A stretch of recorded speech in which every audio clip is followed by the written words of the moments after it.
সারা বিশ্বের মুসলিমদের ঈদ উল ফিতরের শুভেচ্ছা জানিয়েছেন মার্কিন প্রেসিডেন্ট ডোনাল্ড ট্রাম্প ও ইসরায়েল। আর তাতে শুরু হয়েছে সমালোচনার ঝড়। কারণ ইরানে হামলা অব্যাহত রেখে গোটা বিশ্বকে শুভেচ্ছা জানানোটা তামাশা বলেই মনে করছেন নেটিজেনরা। আর এমন তামাশার জবাবে মোটেই চুপ করে বসে নেই সাহসী মুসলিম দেশ ইরান।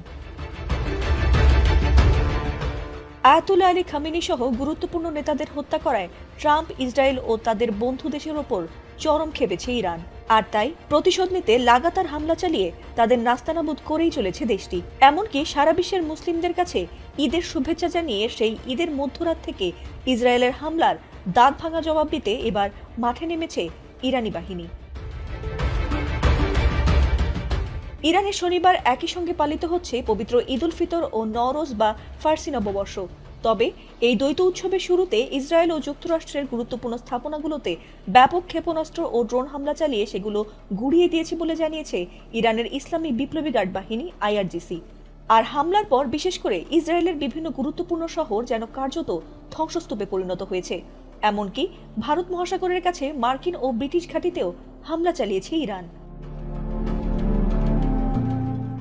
IRGC জানিয়েছে, অপারেশন ট্রু প্রমিস 4 এর ৭০তম ধাপে এই অঞ্চল জুড়ে মার্কিন ও ইসরায়েলের দখলে থাকা ৫৫টিরও বেশি স্থানকে লক্ষ্যবস্তু করে হামলা করা হয়েছে।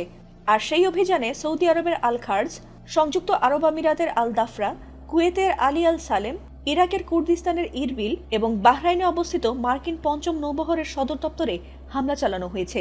এছাড়াও তেল আবিব, পবিত্র অধিকৃত শহর আল কুদস, হাইফা, প্রযুক্তিগত হাব হিসেবে পরিচিত বিয়ারশেভা এবং নেগেভ মরুভূমিতেও ব্যাপক মিসাইল ও ড্রোন হামলা চালিয়েছে ইরান।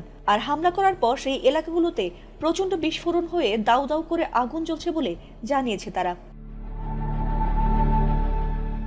এছাড়াও বিবৃতিতে IRGC আরও জানিয়েছে, কিয়াম ও এমাদ ক্ষেপণাস্ত্র ব্যবস্থার পাশাপাশি ড্রোন ব্যবহার করে এই হামলা চালানো হয়েছে।